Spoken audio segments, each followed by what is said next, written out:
nations. Et je prophétise sur les nations. Il est écrit dans ta parole que Jésus règne comme un étendard sur les nations. Je déclare dans le nom puissant de Jésus.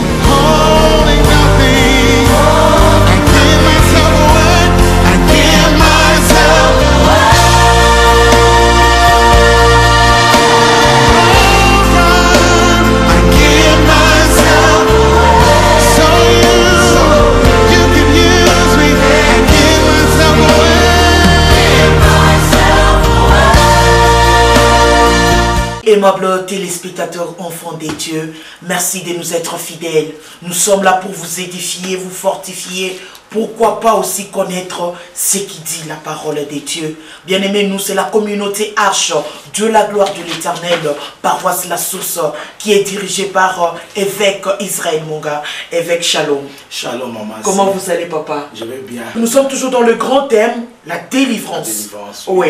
Et comme chose étonnante, évêque, avec nos téléspectateurs, nous posons question, mais maman, si il est sous thème, il y a papa Nassima, la sorcellerie religieuse, Johnny. Papa, quand je suis bien, alors je suis évêque, à pitchiriemo, à te expliquer dans ma fondement biblique, de façon que tu peux éclairer, tu peux être lumière, et pourquoi pas aussi vivre notre délivrance, parce que nous sommes dans l'ignorance. Comment se portent nos églises, papa? Non, les églises se portent bien, oui. Ça va très bien. Toujours au service de la nation. Toujours en train de servir le royaume. Le royaume de Dieu. Oui. Oui. Alors, merci beaucoup, évêque, pour votre disponibilité. Aimables téléspectateurs, nous sommes là. Regardez, incarner la Bible, les stylos, question d'être édifié, question d'être consolé, question de connaître ce que dit la parole de Dieu par rapport à notre sous-thème, la sorcellerie religieuse. Évêque, un petit rappel, parce que maintenant on va poser question sur le manger, sur les actes sexuels qui se passent aujourd'hui dans le corps du Christ. Et surtout, vous avez souligné des noms qui nous semblent un peu être dans la confusion, les noms de Jézabel. Comment est-ce que cette Jézabel ou ces Jézabel arrivent à détruire l'œuvre de Dieu, à détruire l'église? Un petit rappel, papa. Merci maman Assi, merci papa. Aussi à ceux-là qui nous suivent. Je voulais dire, soyez bénis, vous qui suivez cette émission, recevez la vie. Amen. Et nous voyons réellement que cette émission maman Assi aide plusieurs personnes. Alléluia. Et ça libère plusieurs personnes. Alléluia, gloire à Dieu. Et c'est pourquoi nous remettons toute gloire à notre Seigneur Jésus-Christ. Lui qui donne la vie, lui qui restaure ceux-là qui sont possédés, liés. Oui. Alors nous avons choisi, maman, Assi, un thème. Nous avions dit la sorcellerie religieuse. Et nous avons voulu parler de la sorcellerie religieuse dans le cadre des esprits de mari et de femmes de nuit. Et nous avons compris qu'il y a certains genres des esprits, des maris de nuit, des femmes de nuit, qu'on ne rencontre pas par rapport aux attaques de la sorcellerie de la famille, ni par rapport aux attaques de la sorcellerie dans la communauté, mais c'est une forme de sorcellerie qui a infiltré l'église et qui tourmente ceux-là qui cherchent Jésus véritablement dans l'église. Et c'est là que j'ai posé la fondation de mon message en disant, Satan ne se préoccupe plus de détruire les églises. Il se préoccupe maintenant d'infiltrer les églises parce que l'objectif de Satan, comme le dit le livre des Thessaloniciens, c'est entrer dans l'église, s'asseoir dans le sanctuaire et s'autoproclamer Dieu. Ainsi, dans ce processus de l'infiltration de Satan, pour prendre le contrôle et installer l'adoration par rapport à sa personne, Satan introduit dans l'église des pratiques et des méthodes qui n'ont aucune fondation biblique. Et ces méthodes, parfois, peuvent être ressemblées à ce que Christ fait, mais qui n'est pas une révélation actuelle de la manière dont Dieu est en train de travailler. Ainsi, la sorcellerie religieuse, c'est l'imitation des miracles, ce sont des pratiques, et derrière ces pratiques-là, il n'y a pas le Saint-Esprit, mais il y a des esprits religieux. Et ce qui fait que lorsqu'on dit la sorcellerie religieuse, comme une sœur a posé la question, ce n'est pas une contradiction.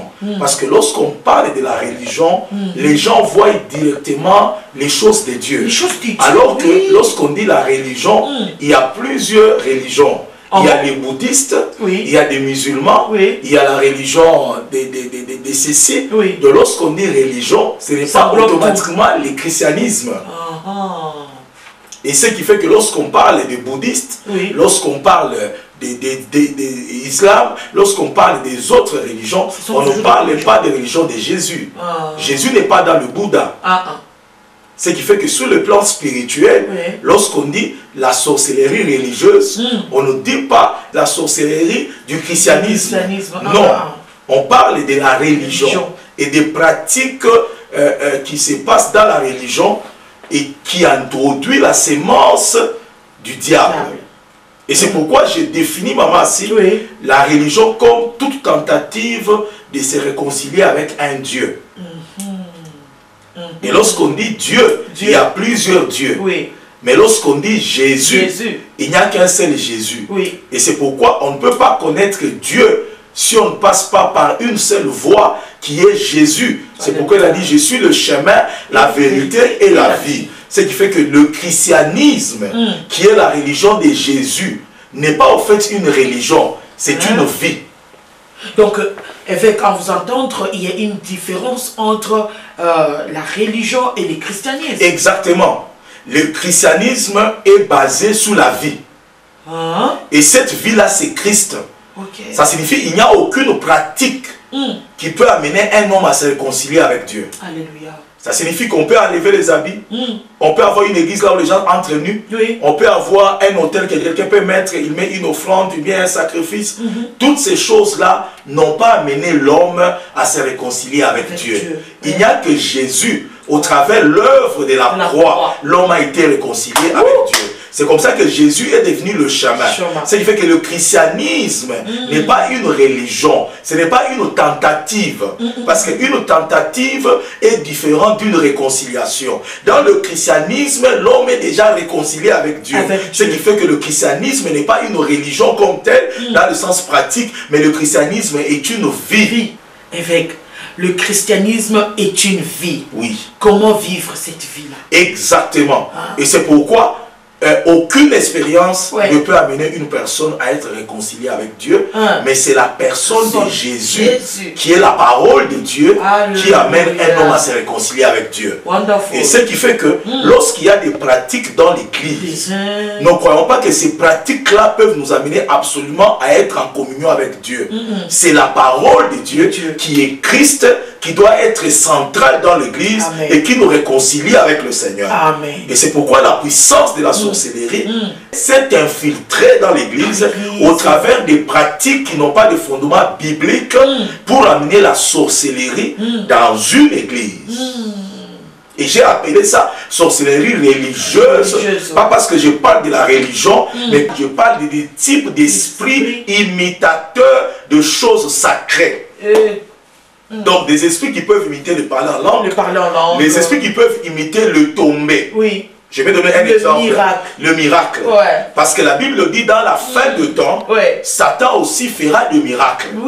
Mais des miracles mensongers, c'est ce que dit la Bible. Et c'est pourquoi je suis en train de faire attirer les regards. Dieu fait des miracles au travers de mon ministère.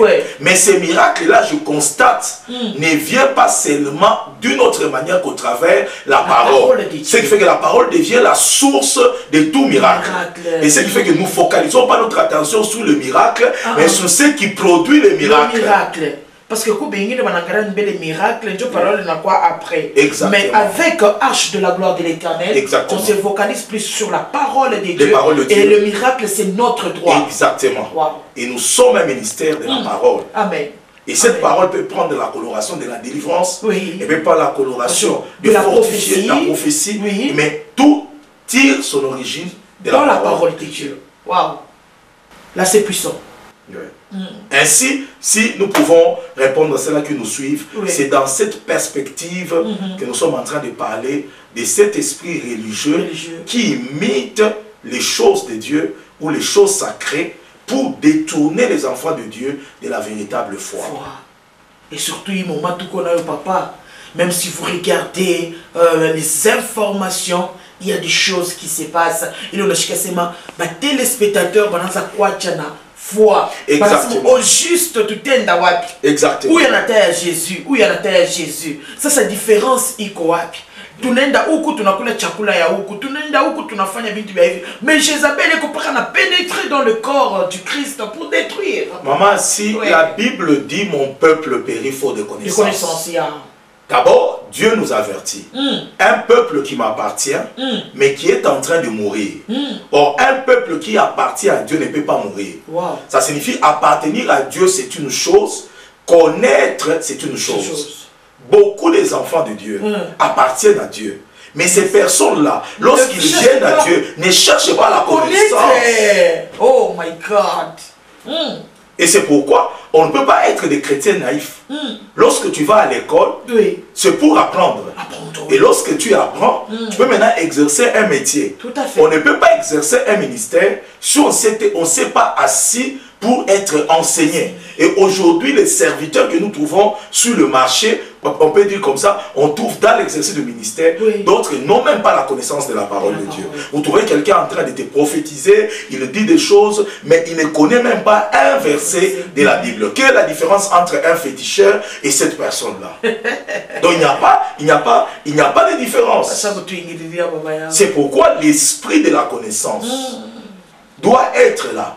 Mon peuple périt. Le mot périt, ça signifie mon peuple est attaqué par l'esprit de mort. L'esprit de mort les détruit. La destruction les saisit. Il est un peuple qui m'appartient, mais il meurt parce qu'il n'a pas la connaissance. Et la Bible dit même que parce que tu as rejeté la connaissance, je vais te dépouiller de mon sacerdoce. Qu'est-ce que c'est le sacerdoce? Le sacerdoce, c'est l'église de Dieu. Les hommes de Dieu doivent chercher la connaissance. Pas la connaissance livresque, pas la connaissance scientifique seulement, mais la connaissance qui vient de la révélation de Dieu au travers de la parole de Dieu. Merci beaucoup, évêque Israël Monga. Aimable téléspectateurs, on a tout bien pakachikachi, tout kopale, tout qu'on a semé thème il est nasema délivrance. Comment vivre sa délivrance. Mais sous-thème, il est tout qu'on a décortiqué à part, c'est sur la sorcellerie religieuse. Évêque, vous avez parlé de Jézabel. Comment cette femme arrive à détruire le corps du Christ? La puissance de Jézabel, nous pouvons lire notre texte de base. Parce qu'elle a utilisé aussi des méthodes, des moyens qu'elle a pu utiliser. Nous pouvons lire notre texte de base dans les livres, ceux-là que nous suivent d'Apocalypse. Apocalypse 2. Verset 18. La Bible dit ceci. Écrit à l'ange de l'église de Thyatire. Voici ce que dit le Fils de Dieu. C'est lui qui a les yeux comme une flamme de feu. Vous voyez déjà sa présentation, maman, ici. Les yeux comme une flamme de feu. Et dont le pied sont semblables à des lérins. Ça signifie ici, c'est la manifestation de Dieu par rapport à une église. Et cette manifestation-là est basée sur deux choses. La première, ce sont les yeux, où il y a le feu.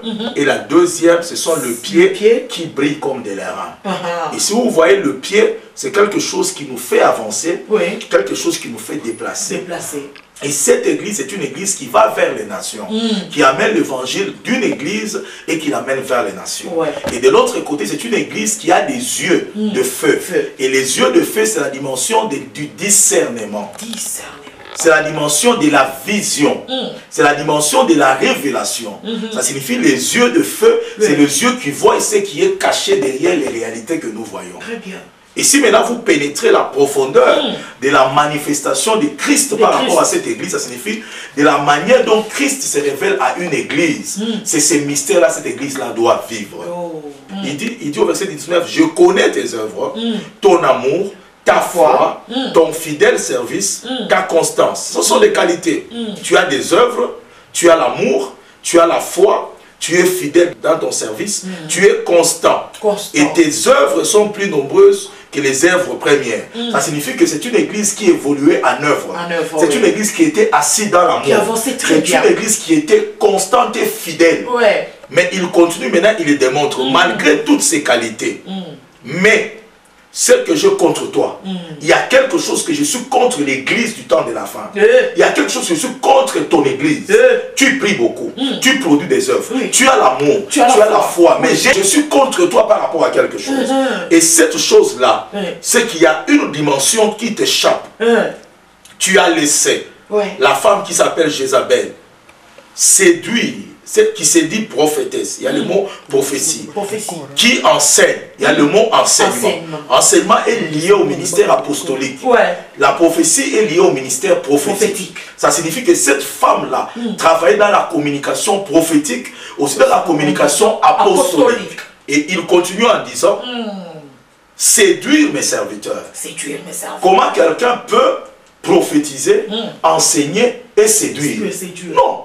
Un prophète édifie. Alléluia. L'enseignement amène la connaissance. Alléluia. Pas la séduction. Ça signifie que derrière les enseignements et les prophéties des faux prophètes est attachée la séduction. Ça signifie que quelqu'un qui t'enseigne, quelqu'un qui te prophétise, veut encore que tu deviennes sa femme. Sa femme. Tu vois? Et lorsque un vrai prophète opère, il t'enseigne comme un père. Alléluia. Il te prophétise comme un père. Et lorsqu'il te voit comme une fille, pas comme sa femme. Oh my God. Wonderful. Et lorsque vous pénétrez en profondeur, vous allez voir, il dit, ils séduisent mes serviteurs, pour qu'ils se livrent à la débauche, pour qu'ils mangent des viandes sacrifiées aux idoles. Aux faux dieux. Aux idoles.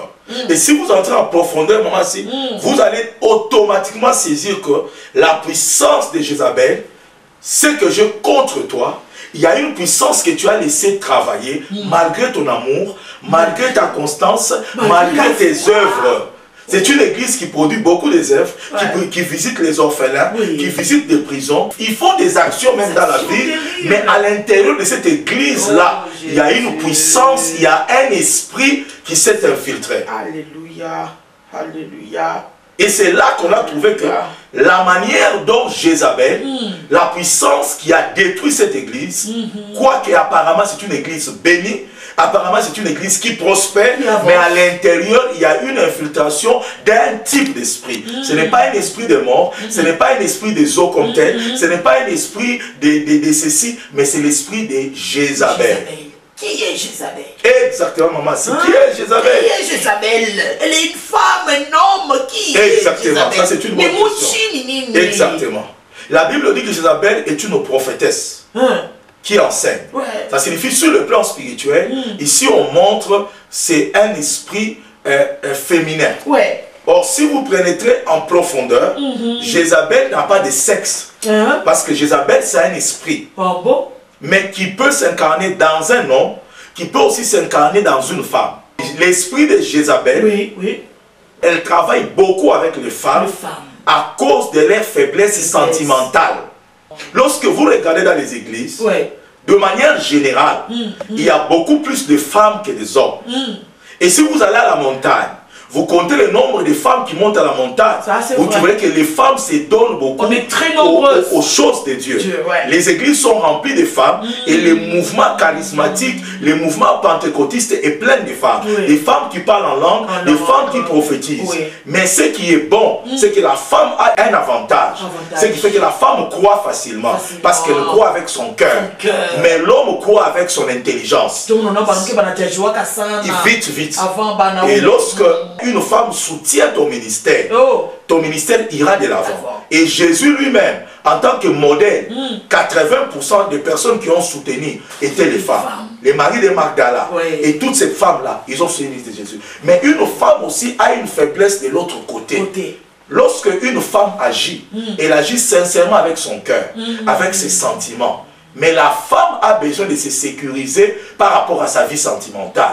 C'est pourquoi toute femme a besoin d'une autorité spirituelle pour équilibrer sa vie sentimentale. C'est pourquoi la Bible dit que le sentiment d'une femme sera porté vers son mari. Pourquoi? Parce que les sentiments d'une femme la fragilisent si elle n'est pas couverte d'une autorité. Et c'est pourquoi sur le plan spirituel, les sentiments d'une femme doivent être couverts par une forme d'autorité. Et ce qui fait que l'esprit de Jézabel attaque la femme à cause de sa faiblesse sentimentale. Elle croit facilement, elle accepte facilement, et l'esprit de Jézabel peut la manier facilement. Oh Jésus. Et ce qui fait que l'esprit de Jézabel n'est pas un esprit féminin ni masculin, c'est un esprit. C'est un esprit. Mais en utilisant ça dans le amour. Exactement. Dans ma sentiment. Et c'est pourquoi les choses de Dieu, ce ne sont pas des choses sentimentales. Et tous les gens qui ont été sentimentaux dans les choses de Dieu, ils sont morts. Je prends l'exemple de Samson. Samson, c'était un serviteur de Dieu très fort. Puissant. Et qui avait 7 dimensions d'onction. Parce que la Bible dit qu'il avait 7 tresses. Et les cheveux, c'est l'image de sa consécration de son alliance. Et il avait 7 tresses. Ça signifie qu'il avait 7 types d'alliances qui déterminaient l'onction de la plénitude qui opérait dans Samson. Et ce qui fait que Samson était puissant dans la plénitude. C'est pourquoi il avait 7 tresses. Et ce qui fait que Samson, ayant le cheveu, dans la traduction juive, tel que Paul l'a démontré, c'est une honte pour un homme de porter les cheveux. Mais c'est une gloire pour une femme d'avoir des cheveux longs. Or, lorsqu'on dit que c'est une honte pour un homme de porter les cheveux, Samson était un homme. Ça signifie que si Dieu peut prendre un homme, il lui dit ne coupe pas tes cheveux. Ça doit être un homme honteux. Mais Dieu donne cette condition à un homme de garder le cheveu, alors que Paul dit c'est honteux pour un homme de porter les cheveux, mais c'est une gloire pour une femme. Ça signifie que Samson n'était pas un homme. Samson, c'était pratiquement une femme. Si je veux dire, c'est le type d'église qui devait garder l'alliance. Qui devait garder l'alliance pour que son onction délivre une nation, délivre le peuple. Ce qui fait que Samson, c'est le type d'église qui doit garder l'alliance, qui doit garder l'onction pour délivrer. Et Dalila ou Delilah signifie diminuer. Delilah signifie réduire. Delilah signifie petit. Ça signifie Dalila ou Delilah. C'est l'image de la force qu'a utilisé le monde des ténèbres pour diminuer une église qui a la plénitude et l'alliance avec Dieu. Amen. Et ce qui fait que derrière Delilah, il y avait l'esprit de Jézabel. Et lorsque Samson est allé se coucher sur les cuisses, permettez-moi, le terme est brutal, excusez-moi téléspectateurs, sur les cuisses de Delilah, c'est là que Samson s'est endormi. Ça signifie que le cuisse de Delilah amène le sommeil spirituel dans la vie de quelqu'un qui a l'onction. Or, les cuisses, ça fait partie de l'intimité d'une femme. Or, si quelqu'un peut dormir par rapport aux cuisses, et si nous essayons de monter au-dessus, si tu ne tiens pas par rapport aux cuisses, comment tu tiendras par rapport à la sexualité? Ça signifie qu'il y a des dimensions de séduction. Et ce qui fait que Samson, représentant une église dans cette dimension, on peut encore dire que le 7 tresses de Samson, c'est encore le 7 églises dont parle l'Apocalypse. Éphèse, Thyatire, Sardes, Laodicée et Thyatire. Le 7 églises symbolisent aussi les 7 tresses de Samson. Ce qui fait que Jézabel fragilise l'église. Delilah a détruit un roi.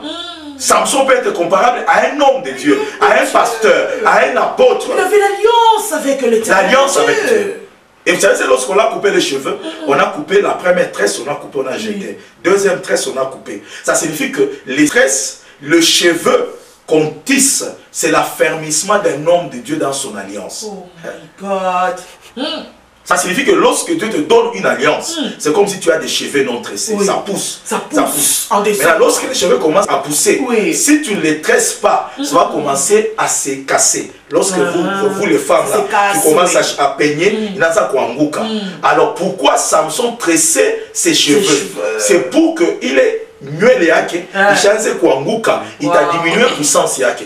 Il devait les tresser. Ce qui fait que tresser le cheveu comme tu l'as là, comme tu as tressé les cheveux, ça signifie protéger le cheveu pour permettre son accroissance. Ce qui fait que c'est une alliance, mais une alliance affermie afin que cette alliance là te fasse grandir dans la puissance. Merci papa. Merci. Merci. Et ce qui fait que ses cheveux étaient le symbole de l'alliance. Et son onction et sa puissance venaient de cette alliance. Et lorsqu'il a livré l'alliance à Delilah, le cheveu s'était coupé. L'alliance a été coupée. Par distraction. Parce qu'on l'a pas ma cuisse. On a là, on a savoir. Barakata. Donc, on va venir quand même à mon candidat. On a là. On a là. Peut-être ton akongusha tout mon façon moi. Exactement. Exactement. Exactement. Et c'est pourquoi les hommes de Dieu doivent demander la grâce de Dieu. La grâce de Dieu. Et nous avons besoin de la grâce de Dieu. Ce n'est ni par notre force, ce n'est ni par notre puissance, et c'est la grâce de Dieu. Grâce de Dieu. Et je vais dire à ceux-là qui nous suivent, pour ne pas entrer trop en profondeur, vous allez lire dans les livres des juges, l'histoire de Samson. Nous n'allons pas aller parce que nous n'avons pas assez de temps.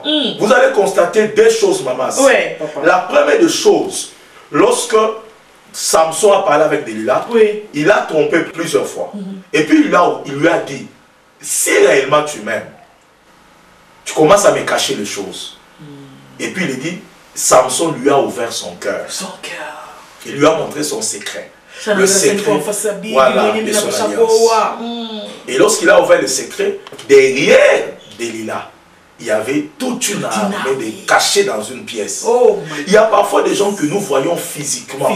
Mais ce qui est caché derrière ces personnes-là, parfois nous ne voyons pas. C'est pourquoi la Bible a dit que nous n'avons pas à lutter contre le sang et la chair. Mais derrière le sang et la chair, il y a des dominations, il y a des principautés. Ça signifie que tu peux voir une personne en train de prêcher, en train de prophétiser, en train d'enseigner. Mais ce qui est caché derrière, tu ne peux pas voir. Et lorsqu'il a ouvert son cœur, il a ouvert une porte.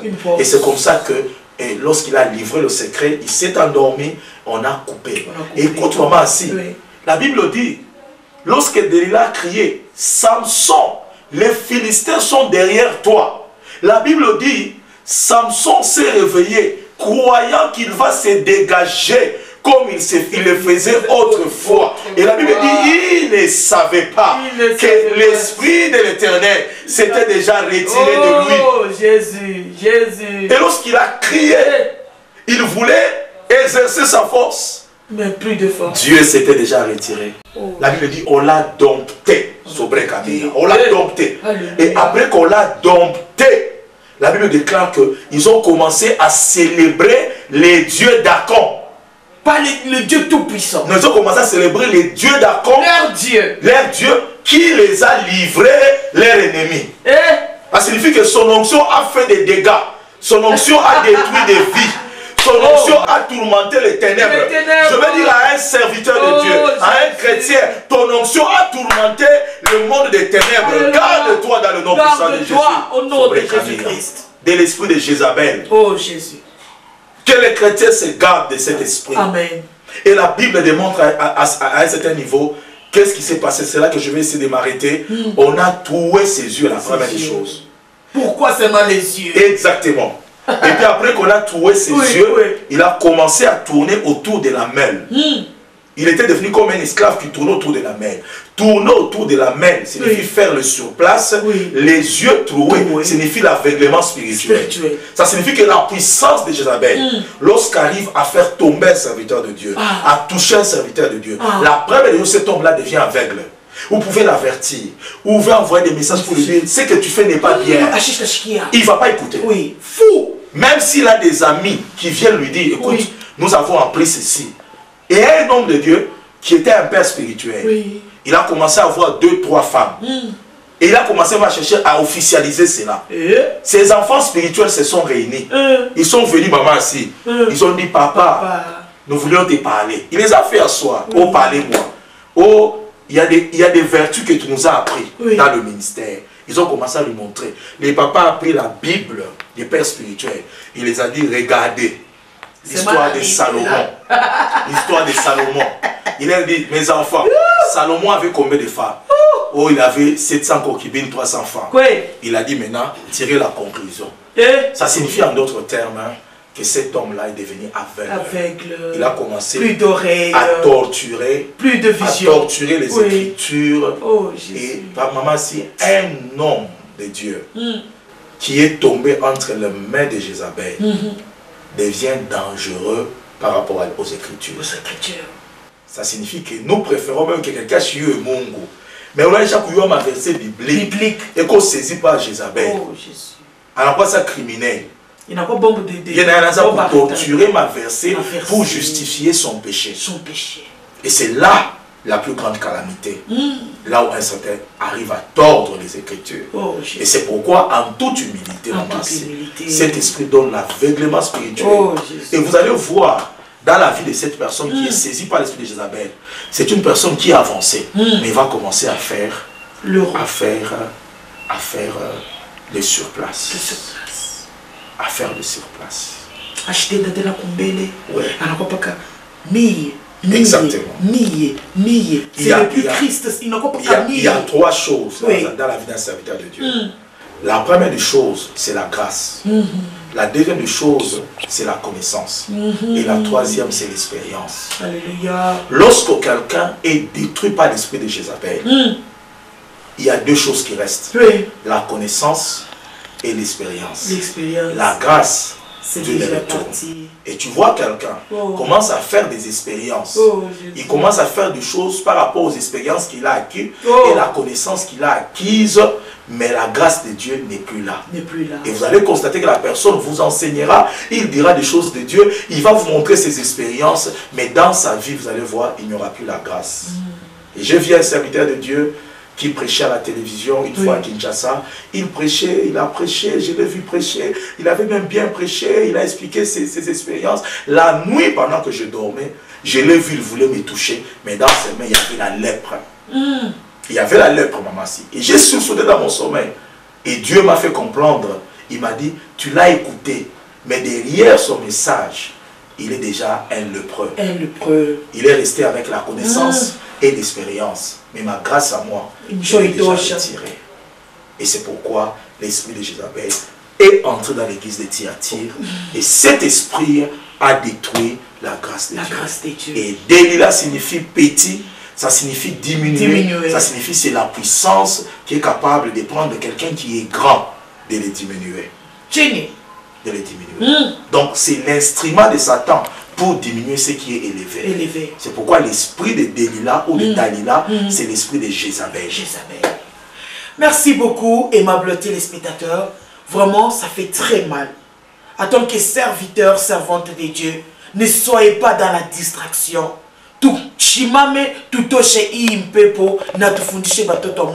Comment connaître l'Éternel Dieu des armées, le Dieu tout-puissant, Elohim Adonai, Yehoshua Amashia. C'est Dieu agit encore, c'est Dieu est fidèle, c'est Dieu est bon. Évêque, pour terminer, comment détecter cet esprit? Comment détecter cet esprit qui n'a ni forme, qui n'a ni sexe, qui cherche seulement comment détruire ça, papa? Parce que on ne peut pas détruire quelque chose qu'on ne maîtrise pas. Moi, je suis médecin. Lorsqu'on dit détruire un microbe de la malaria, vous ne pouvez pas la détruire sur le plan expérimental si vous ne connaissez pas qu'est-ce que c'est ces microbes. C'est que le mot, exactement, le terme Jézabel, Jézabel c'est un esprit dont la Bible nous parle dans l'Ancien Testament et dans le Nouveau Testament. Dans l'Ancien Testament, c'est un esprit qui a détourné toute une nation, qui est la nation d'Israël. Et dans le Nouveau Testament, c'est là qui nous suivent, l'esprit de Jézabel a détourné une église. Et là, vous avez deux réalités spirituelles. Vous avez une église qui est une institution de Dieu. De l'autre côté, vous avez une nation. Ce qui fait que Jézabel, d'abord, c'est un esprit géant qui peut détourner toute une nation. Et cet esprit géant qui peut détruire toute une nation vient entrer dans l'église dans le Nouveau Testament. Ça signifie qu'il y a plusieurs personnes dans la Bible qui ont incarné cet esprit. Et cet esprit a des caractéristiques. La première caractéristique, Jézabel signifie celle qui ne se soumet pas à l'autorité. Elle est toujours supérieure. Et c'est un esprit qui a la haine sur tout ce qui est élevé. Comment ça, évêque? C'est pourquoi le roi Akab a été victime de Jézabel. C'est pourquoi les pasteurs, les apôtres, les prophètes sont attaqués par Jézabel. Ça signifie que ce n'est pas un esprit qui attaque d'abord les gens qui sont en bas. Ils attaquent d'abord les gens qui sont au sommet. Des pasteurs, des apôtres, des docteurs, des évangélistes, des présidents, des gouverneurs, des ministres. Et c'est pourquoi dans l'entourage des ministres, dans l'entourage des gouverneurs, des gens qui sont élevés, vous trouvez des types de femmes qui circulent tout autour. Et ces femmes-là, ces femmes-là sont capables de prendre le contrôle de ces autorités-là. Et c'est pourquoi lorsque vous suivez la vie des autorités, vous allez voir peu d'autorités, ceux-là qui craignent Dieu, restent fidèles à leur femme. Mais beaucoup d'autorités, ceux-là qui ne craignent pas Dieu, ils ont des femmes satellites tout autour. Et ces femmes-là, 80%, ce ne sont pas des femmes qui sont bonnes, ce sont des femmes de Jézabel. Et là encore, je peux expliquer. Lorsque ces personnes-là donnent leur vie à l'occultisme pour avoir le pouvoir, soit de diriger, soit pour avoir le pouvoir quelconque, Satan leur marie à sa femme. Jézabel est la femme de Satan, qui marie les hommes qui sont élevés pour que Satan contrôle ces personnes et que ces personnes demeurent sous son autorité. Et c'est pourquoi lorsque tu lis Apocalypse... Ils sont bien organisés. Lorsque tu lis Apocalypse 17, maman, si tu vas voir ça, je commence au verset 1. 17. Il dit, puis un de sept anges qui tenait cette coupe vint et m'adressa la parole en disant, viens, je te montrerai les jugements de la grande prostituée. Jézabel, c'est une prostituée qui est assise sur les eaux. Et verset 2, c'est avec elle que les rois de la terre se sont livrés à la débauche. C'est du vin de sa débauche que les habitants de la terre se sont enivrés. Lorsque tu vois ici, on te parle de rois. Ça signifie des hommes qui sont élevés en dignité. C'est auprès d'elle. Ça signifie pourquoi on va concilier Jézabel avec des gens qui sont élevés. Parce que l'esprit de Jézabel, c'est l'esprit qui va vers les gens qui sont élevés. Il soit bishop, il soit pasteur, il soit un homme politique, il soit un homme élevé. Donc c'est un esprit géant de prostitution à un niveau élevé. Ou comme ministre, ou comme autorité, ou le monamouké, ni montumouba, agita qui pas faux. Et la plupart du temps, ces personnes, lorsqu'ils tombent sous Jézabel, ils soient un homme politique, ils soient un homme religieux, ils tombent sous un contrôle. Et ils ne savent pas que ce n'est pas la beauté. Parce que Jézabel incarne la beauté. Une femme qui est belle, lorsqu'elle est incarnée par l'esprit de Jézabel, elle a maintenant un esprit de séduction, d'attirance. Quand elle a pita par tous les hommes,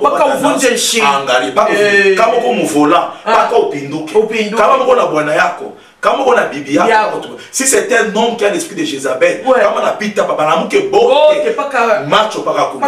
et c'est pourquoi un homme ne peut pas avoir la séduction ni une femme. Parce que là, Jézabel a ce qu'on appelle la sensualité. Et dans la sensualité, moi, il y a un goût pour attirer. Et il y a un peuple condamné à Jézabel qui crée cette attention-là. Mais elle a déstabilisé ma mariage. Il détruit. Et c'est pourquoi c'est un esprit qui est caractérisé par le géant.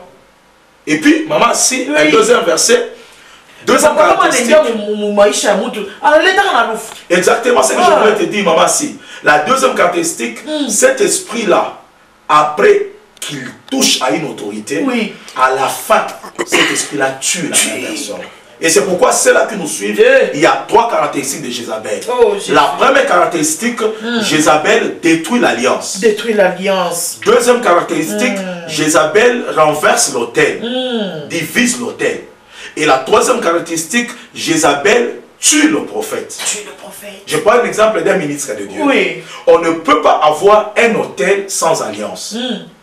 Lorsqu'un homme de Dieu marche avec Dieu, Dieu ne bâtit pas d'abord avec l'autel, il bâtit avec lui l'alliance. Maintenant, l'alliance avec Dieu produit l'autel. Oui. Maintenant, l'autel étant bâti, l'autel attire les gens et attire les offrandes. Très bien. Et les offrandes étant sur l'autel, l'autel t'amène à entrer en communication avec ton Dieu. L'alliance, l'autel et la communication.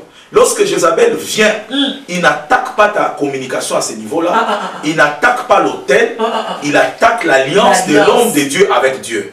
Une fois que l'alliance est brisée comme Samson, Jézabel vient maintenant diviser l'autel. Tu vas voir que ton église va faire quoi? Va se diviser. Ou elle a la maman à gauche, avec la maman à droite. Ata munyomba onona bibi bana comme séparation de corps. Wana nenda huku, bibi anenda huku. Jézabel a divisé hôtel. Hôtel est pris dans deux sens. Le premier d'abord, c'est hôtel Mukanisa. Mukanisa. Hôtel ya piri ni maisha muntu parce que nous sommes le temple du Saint-Esprit. Hôtel ya tatu ni nyumba yako parce que osa pasteur wa nyumba yako. Nyumba yako ni divisé, kanisa yako ni divisé. Kama ni entreprise yako la famille il a tombé faillite, mutu mwana toka na ma ressources yako yote. Ce qui fait que Jézabel détruit l'autel. Après avoir détruit l'autel, troisième caractéristique, il tue les prophètes. Les prophètes. Et comme on a tué Ville, sa mission accomplie. Exactement.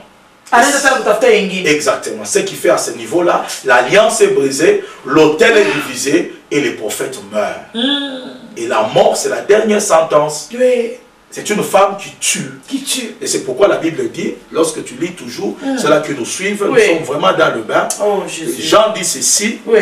Il dit à partir du verset 4, cette femme était vêtue de pourpre, d'écarlate, parée d'or et de pierres précieuses, de perles. Verset 4, elle tenait dans sa main une coupe remplie des abominations et des impuretés de sa prostitution. Verset 5, sur son front était écrit un nom, un mystère. Jézabel, c'est un mystère. Et le mystère, c'était quoi? Babylone la grande, la mère des prostituées et des abominations sur la terre. Elle opère sur la terre. Elle a une coupe, là où il y a des abominations, là où il y a des choses impossibles.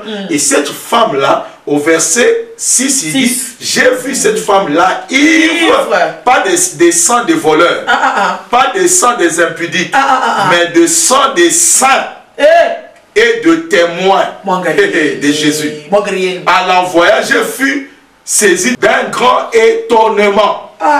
Donc, maman, si Jeanne Ashituka, Jeanne sema batumisha Mungu, batumisha Mungu beko protéger kwa Mungu, batumisha Mungu onction beko na yo ba protéger, batumisha Mungu beko protéger en dessous des ailes du Saint-Esprit.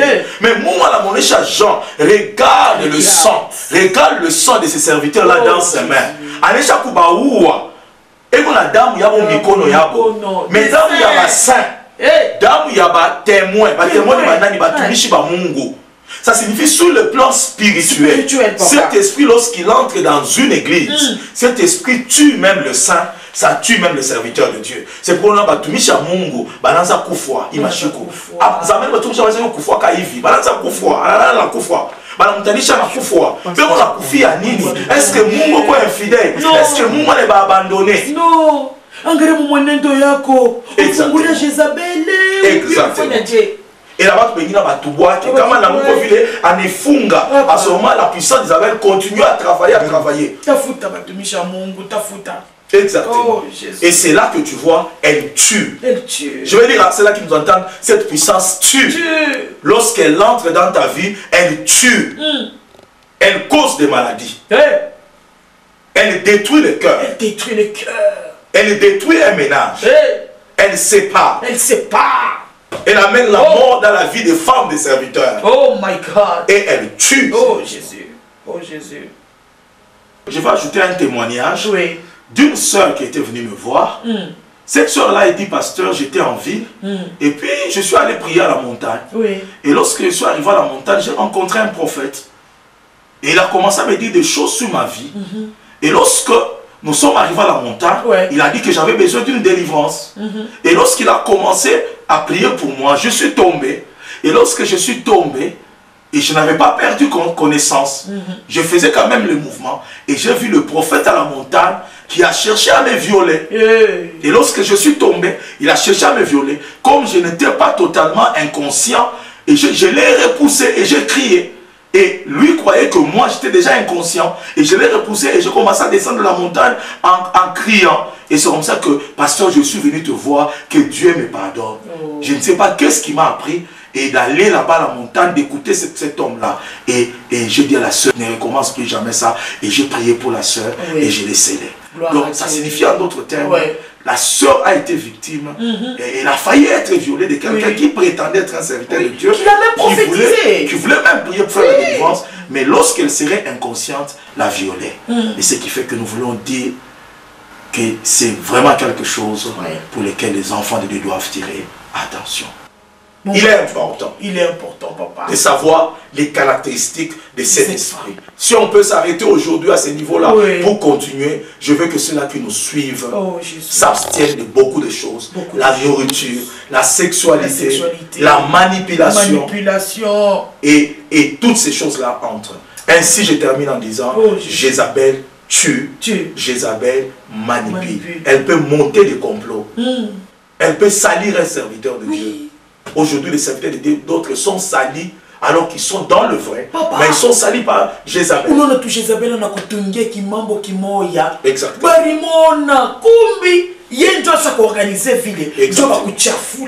Et c'est comme ça qu'il a fait avec Naboth. Naboth avait une vigne. Nous allons lire ça la fois prochaine. Et cette vigne-là, c'était l'héritage de ses pères. Alléluia. Et il gardait jalousement la dîme et la vigne. Et la Bible dit qu'Akab est venu, il a envié la vigne de Naboth. Et lorsqu'il est rentré, Naboth lui a dit, je ne te donnerai pas l'héritage de mes pères. Que Dieu me garde. Et Jézabel a trouvé son mari Akab abattu. Et il a dit à Akab, pourquoi tu es abattu? Oh, je voulais prendre la vie de Naboth. Naboth a refusé. Jézabel a dit, je vais la prendre moi. Elle a organisé un meeting où on devait adorer le Seigneur, on devait le faire à l'honneur de l'Éternel, le vrai Dieu. Mais dans cette manifestation, il a mis deux personnes méchantes à côté de Naboth. Il dit, lorsqu'on sera en train de faire les cérémonies, vous allez commencer à crier que Naboth a blasphémé contre Dieu et on va les lapider. Et c'est comme ça que lorsque Naboth est arrivé à la manifestation, une manifestation piégée, il y avait des agents de Jézabel. C'est pourquoi même des vrais serviteurs de Dieu doivent être souples dans certains milieux. Parce qu'il y a des méchants placés par Jézabel pour détruire leur réputation, pour détruire leur ministère. Et c'est comme ça que lorsqu'ils ont commencé à crier qu'il a fait l'abomination, les innocents ont commencé à lapider Naboth. Et lorsqu'il est lapidé, il se disait que c'est réellement quelqu'un qui a blasphémé alors qu'il était un vrai. Ils ont jeté des pierres sur lui, il est mort. Parce qu'il y a deux méchants. Parfois, il y a des gens qui peuvent te salir. Maman, si te salissent comme ça, et les gens aussi commencent à agir sans savoir que c'est la stratégie de Jézabel. Et c'est pourquoi tu vois, il y a des gens, on parle de mal de lui, on dit tel serviteur est comme ça, peut-être qu'il est dans le vrai, et les gens commencent aussi à critiquer, il est comme ça, mais sans jamais l'approcher, parce que Jézabel veut salir le vrai pour favoriser le faux. Et c'est comme ça que Naboth est mort.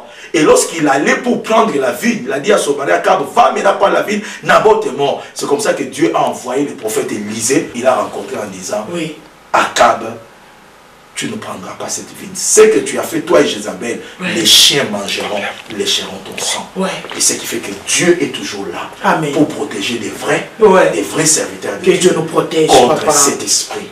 Voilà ce que je peux dire en termes simplement assis. Merci. Et nous allons continuer. Alors, aimables téléspectateurs, vraiment aujourd'hui, Papa Alfundisha sur les serviteurs. On a commencé par les hommes qui sont élevés, les autorités.